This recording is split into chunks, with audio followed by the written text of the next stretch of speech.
Okay, so I'm wrapping up. So what are the implications of these more sophisticated machines?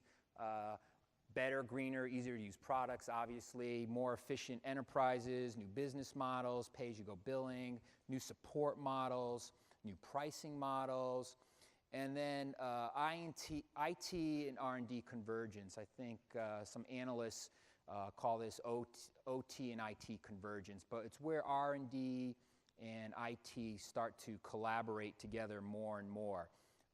In fact, I came up with a little lingo here. Anyone want to guess what BYOM is?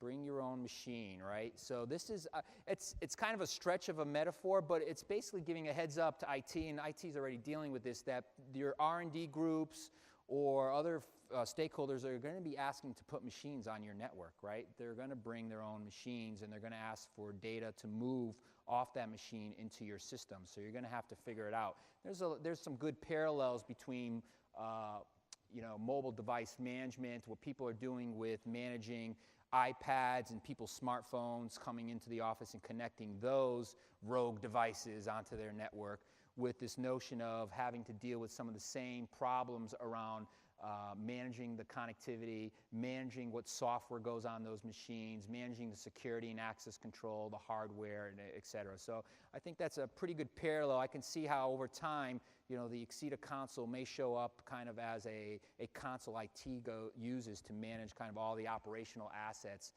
in their enterprise. So to wrap up, here's the 9 attributes, and to tell us how these healthy, wise, well-spoken, green social machines will kind of impact enterprises and kind of change the world and change society, I'd like to introduce our next keynote speakers.